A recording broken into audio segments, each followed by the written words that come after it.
Los gigantes de la antigüedad representan un tema muy debatido a lo largo de la historia. Muchos creen, y contra todo pronóstico, que aún existen estos gigantes pero están escondidos. Lo cierto es que las pruebas sobre estas criaturas son abundantes y dignas de ser analizadas a medida y con cautela, ya que por alguna razón muchas personas denigran las creencias de otras en todos los sentidos, y en este caso al aseverar que los gigantes solo existen en cuentos de hadas, series y películas, lo cual desde mi punto de vista es una falta total de respeto. Hoy les invito a disfrutar de la segunda parte de esta serie llamada Gigantes de la Antigüedad.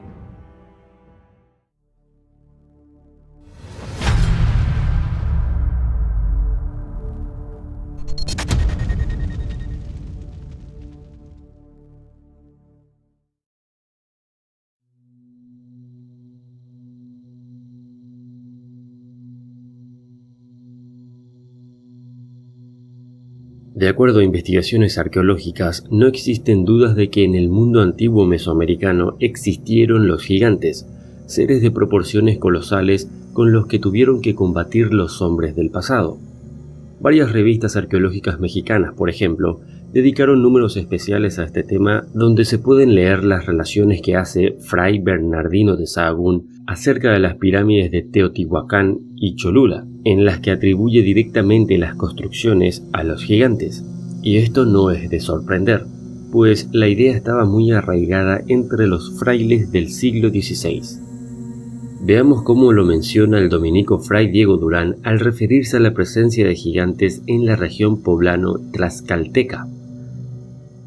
La otra gente que dice que hallaron los Tlaxcala, Cholula y Huejotzingo dicen que eran gigantes. Continúa el fraile y señala cómo fueron combatidos por los cholultecas, estos primeros habitantes, hasta vencerlos y echarlos de aquellas tierras. Pero lo interesante para nosotros aquí es la manera como el dominico relaciona a los gigantes con los huesos de gran tamaño hallados en aquellos parajes. Hállanse hacia aquellos lugares huesos de gigantes grandísimos, los cuales yo muchas veces he visto sacar en lugares ásperos. Esta frase o mensaje tiene un contexto muy claro. ¿Qué creen ustedes? No es un mensaje para nada subliminal, ni mucho menos encriptado. Es claro y conciso.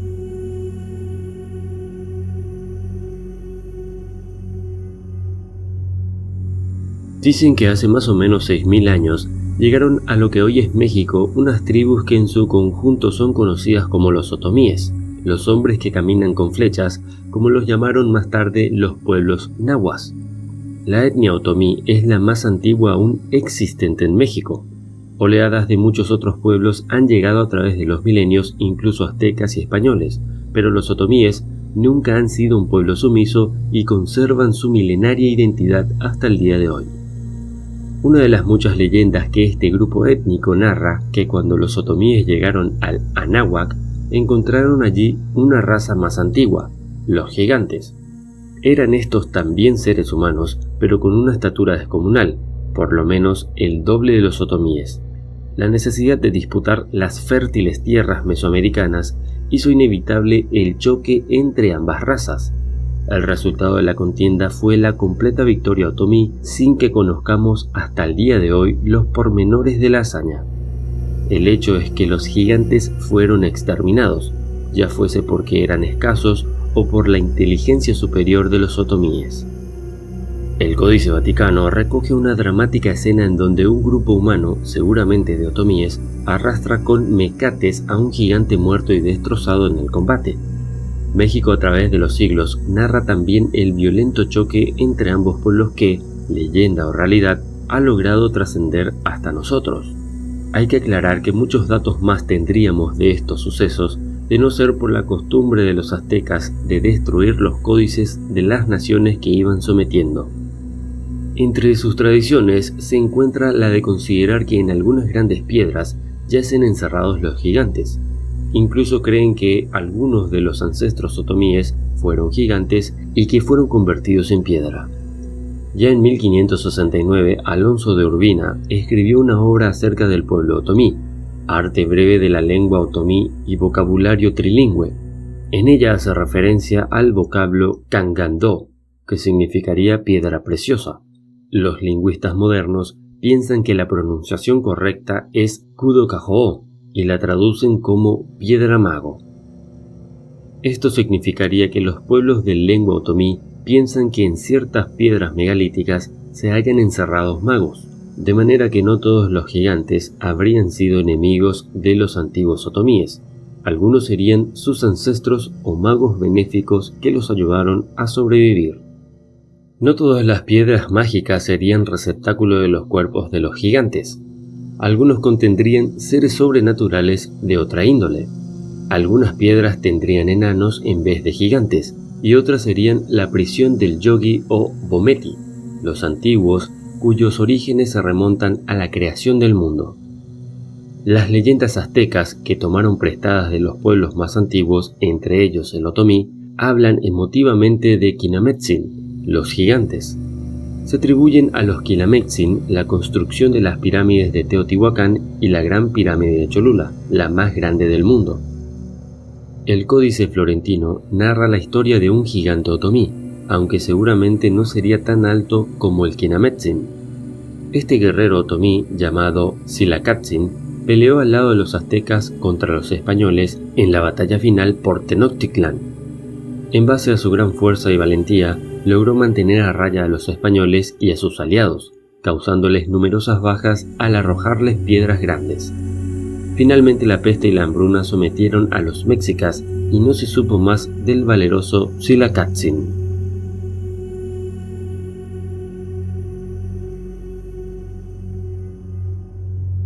El dominico Diego Durán plantea algunas de las ideas que prevalecían hasta el siglo XVI. En efecto, los frailes buscaban una explicación para lo que se presentaba ante sus ojos. Miles y miles de indígenas, ciudades pobladas por gran número de habitantes, edificios de gran tamaño dedicados a sus dioses, diversas lenguas habladas por otros tantos pueblos, en fin, un universo complejo al que había de dar una explicación, comenzando por su origen. La respuesta la encontraban en la Biblia. Así no había dudas para los frailes que el origen de estas poblaciones se remonta a las tribus perdidas de Israel. Algunos edificios como la pirámide de Cholula no eran otra cosa que la Torre de Babel, y de ahí también desprendía la cantidad de lenguas habladas en estas tierras. En cuanto a la presencia de gigantes, bien sabemos que para explicarse las construcciones de monumentos de grandes dimensiones se acudía a esta versión. También recordamos que en el mundo occidental la existencia de gigantes se da por una realidad y algunos pasajes bíblicos nos dicen de su existencia, como el conocido caso de la lucha entre David y Goliat, y otros relatos en los que el triunfo del débil se ve realzado al vencer a personas presumiblemente superiores en tamaño y en fuerza. Si bien es cierto, no se puede descartar casos de gigantismo o enanismo causados por motivos genéticos y por lo mismo escasos, la verdad es que no se conocen casos de poblaciones enteras que tuvieran este patrón como hace suponer los cronistas mencionados y otros más. Uno de los primeros investigadores en poner las cosas en otro estadio fue el prehistoriador y obispo Francisco Placarte y Navarrete, quien en su libro Prehistoria de México, publicado en 1923, señala lo siguiente: los huesos que vieron los conquistadores en Tlaxcala, en los religiosos, en los palacios de los virreyes o en los campos, tienen que ver de alguna manera con fósiles, y podemos suponer tranquilamente que en el siglo XVI la paleontología no estaba de lo más adelantada para haber reconocido que fueran de animales. Hay que decir que aquí cobra cabal vigencia la frase popular que dice: para que la cuña apriete debe ser del mismo palo, pues el obispo rebate así de manera contundente el parecer de frailes y conquistadores que daban por supuesto lo anterior. Tal es así que lo aseverado por don Francisco va a ser ratificado más adelante con excavaciones arqueológicas en la que se han detectado buen número de especímenes de mamut y otras especies hoy extintas. De sobra conocido es el famoso diorama que formaba parte de la sala de orígenes del Museo Nacional de Antropología, en el que varios hombres acosan a un gigantesco mamut que estaba en un medio lodoso, en las cercanías del lago Texcoco. La imagen hace referencia al llamado hombre de Tepexpan, encontrado en 1947 cerca de este poblado por Helmut de Terra, quien yace muerto boca abajo frente al gigantesco proboscideo. De este hallazgo se ha puesto en duda el sexo y la antigüedad del individuo. Lo que sí es una realidad son los datos producto del descubrimiento del mamut de Santa Isabel, Ixtapán, Estado de México, cuando por primera vez se encontraron huesos de mamut asociado a puntas de piedra de fabricación humana, lo que viene a demostrar que el hombre y el mamut habían coexistido hace alrededor de 7 o 10.000 años atrás.